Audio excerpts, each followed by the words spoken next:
ஆச்சி மசாலா. எந்த சமையலும் ருசி தேடும் ரகசியம் 20 ரூபாய்.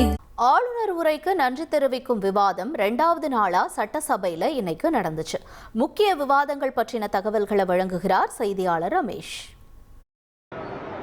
தமிழக சட்டப்பேரவையில் இன்றைய தினம் ஆளுநர் உரை மீதான 2வது நாள் விவாதம் நடைபெற்றது. பேரவை தொடங்கியதுமே அதிமுக சட்டமன்ற உறுப்பினர்கள் அனைவருமே பேரவையில் அவை உரிமை மீறல் நடந்திருக்கு, மேகதாது அணை தீர்மானத்தில் திருத்தம் கொண்டு வந்தது ஏன் அப்படிங்கிற முழக்கத்தை எழுப்பியிருந்தாங்க. மற்றொரு பக்கம் திமுக எம்எல்ஏக்கள் திருவள்ளூர் மாவட்டத்தில் அமோனியா வாயு கசிவால் ஏற்பட்ட உயிரிழப்பு குறித்து விவாதம் நடத்தணும் அப்படிங்கிற ஒரு முழக்கத்தை எழுப்பினாங்க. இதனால பேரவை தொடங்கும் போதே சலசலப்புக்கு மத்தியில் தான் தொடங்குச்சு அப்படின்னு சொல்லணும். பின்னர் 110 விதியின் கீழே தொழிலாளர் நலத்துறை அமைச்சர் முகமது பர்வேஷ் திருவள்ளூர் மாவட்டத்தில் ஏற்பட்ட இந்த அமோனியா வாயு கசிவால் ஏற்பட்ட உயிரிழப்பு குறித்தும் அரசு எடுத்த நடவடிக்கைகள் குறித்தும் விரிவாக விளக்கமளித்து பேசினார். அமைச்சர் பேசிக் கொண்டிருக்கும் போதே அதிமுக எம்எல்ஏக்கள் தொடர்ந்து தங்களுக்கு பேசுவதற்கு அனுமதிக்கணும் அப்படிங்கிற ஒரு முழக்கத்தை எழுப்பினாங்க. ஆனால் சபாநாயகர் பேசுவதற்கான அனுமதியை கொடுக்கல அப்படிங்கிறதுனால அதிமுக எம்எல்ஏக்கள் பேரவையில் இருந்து வெளிநடப்பு செய்திருந்த காட்சிகளை இன்றைக்கு பார்க்க முடிந்தது.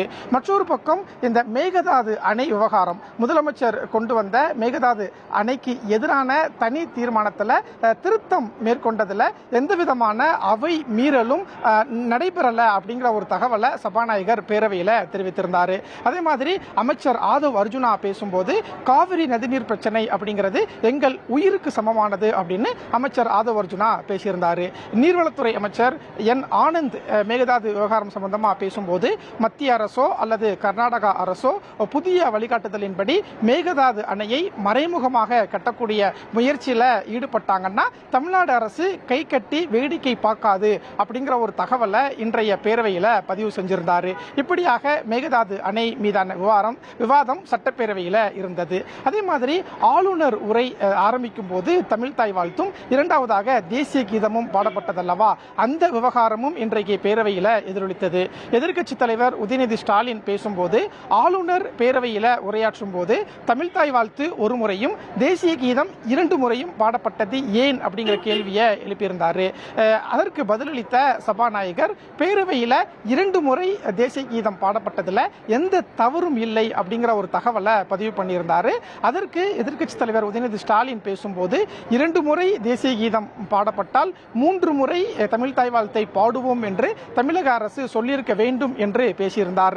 அதற்கு அமைச்சர் ஆதவ் அர்ஜுனா பேசும்போது தமிழ் தாய் வாழ்த்து முதலிலா தேசிய கீதம் முதலிலா என்று வரும்போது அரசு முதல்ல தமிழ் தாய் வாழ்த்துக்குத்தான் முதன்மையான இடத்தை கொடுத்தது, அதனால சட்டப்பேரவையில் மரபு எதையும் மீறவில்லை அப்படிங்கிற ஒரு தகவலை அமைச்சர் ஆதவ் அர்ஜுனா பேரவையில் பேசியிருந்தார்.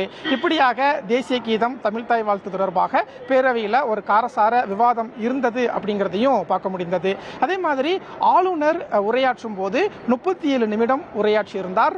37 பிழைகளை ஆளுநர் செய்திருந்தார். தலைவர்களுடைய பெயரை ஆளுநர் சரியாக உச்சரிக்கல அப்படிங்கிற தகவலை தேமுதிக எம்எல்ஏ பிரேமலதா விஜயகாந்த் பேரவையில் பதிவு பண்ணார். அதற்கு சபாநாயகர் பேசும்போது ஆளுநர் வேறு மாநிலத்தை சேர்ந்த ஒருவர், அவர் தமிழ்ல பேச முன்வர்றதையே நம்ம பாராட்டணும், தலைவர்கள் பெயரை அவர் உச்சரித்ததையே நம்ம பாராட்டக்கூடிய ஒன்று அப்படின்னு இந்த விவகாரத்துக்கு சபாநாயகர் பதிலளித்திருந்தார்.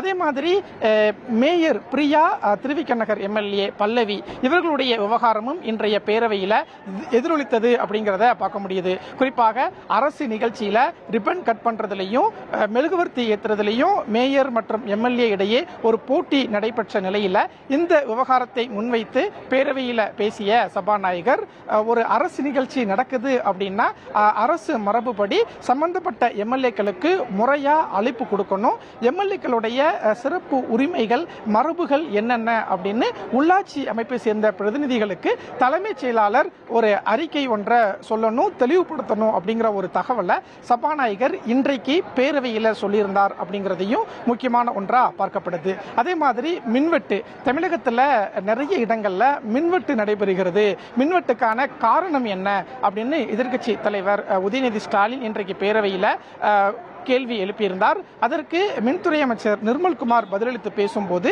மின்சாரத்துறை 2.5 லட்சம் கோடி கடன்ல இருக்கு. கடந்த 5 ஆண்டு கால திமுக ஆட்சியில மின்சாரத்துறையில அடிப்படை கட்டமைப்புகளை மேம்படுத்தவே இல்லை. அதனால இந்த மின் தட்டுப்பாடு எல்லாம் ஏற்படுது.